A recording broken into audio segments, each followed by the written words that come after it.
Keluarga Kristen yang diberkati dan dikasihi oleh Tuhan, salam sejahtera bagi kita sekalian, damai sejahtera dalam Tuhan Yesus Kristus, dan sukacita Roh Kudus melimpah senantiasa dalam hati dan kehidupan Bapak, Ibu, dan anak-anak keluarga Kristen yang terkasih. Salam jumpa dalam santapan harian keluarga Kristen di hari ini. Sebelum kita membaca firman Tuhan dan mendengar santapan harian keluarga, mari kita berdoa. Ya Bapa di sorga, kami bersyukur kepadamu, karena kasih-Mu kami hidup sampai saat ini.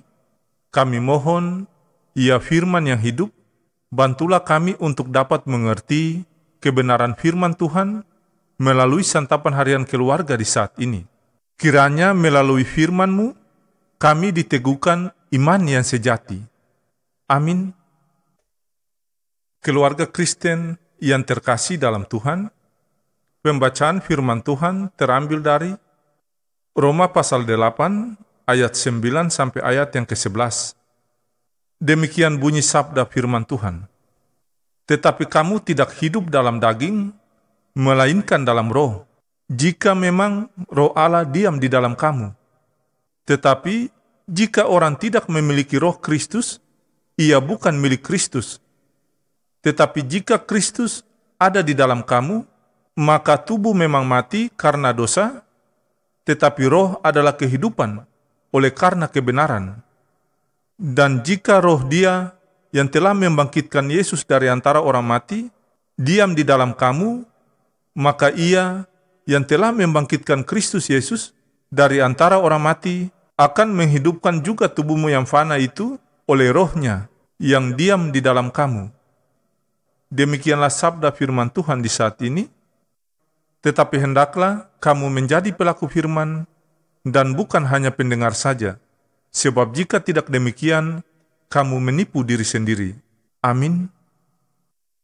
Keluarga Kristen yang diberkati dan dikasihi oleh Tuhan Yesus, santapan harian keluarga Kristen hari ini berjudul Hidup Menurut Roh.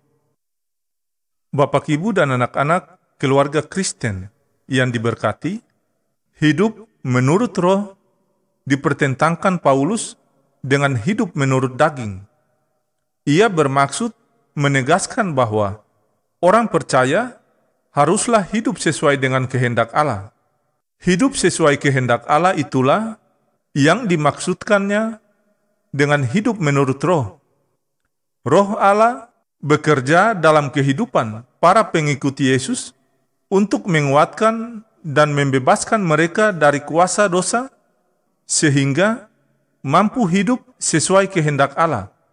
Hidup dalam kuasa dosa itulah yang dimaksudkan dengan hidup menurut daging.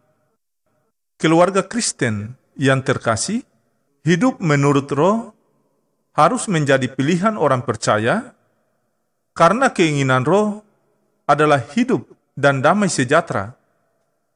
Sebaliknya, hindarilah hidup menurut daging, karena keinginan daging adalah maut dan perseteruan terhadap Allah. Semua perbuatan yang tidak dikehendaki Allah berakibat pada dialaminya maut. Atas dasar itu, selanjutnya ia katakan, roh adalah kehidupan oleh karena kebenaran. Oleh sebab itu, orang percaya haruslah hidup sebagai orang yang telah dibenarkan, maksudnya telah diampuni atau didamaikan.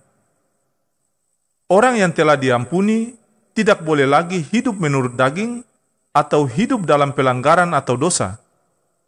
Pelanggaran atau dosa tidak boleh dilakukan karena orang percaya adalah milik Kristus, dan oleh sebab itu harus memiliki roh Kristus, atau yang disebut pula dengan sebutan Roh Kudus.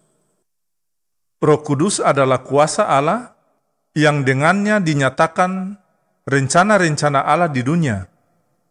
Inti rencana Allah adalah kebaikan, bukan kejahatan. Bapak, Ibu, dan anak-anak keluarga Kristen yang diberkati, marilah terus berusaha untuk tidak menjadi hamba dosa, Karena sebagai umat Allah yang baru, kita telah diubah menjadi hamba-hamba Allah, hiduplah menurut roh dan bukan daging, agar kehendak Allah dapat dipahami sepanjang hari hidupmu. Tuhan Yesus menolong dan memberkati kita selalu. Ya Tuhan Yesus, tolong kami untuk hidup menurut roh. Anugerah Allah yang melimpah dalam kasih Tuhan Yesus Kristus, yang berkarya dalam kuasa Roh Kudus, membarui dan menguatkan keluarga Kristen hari ini sampai selama-lamanya. Amin.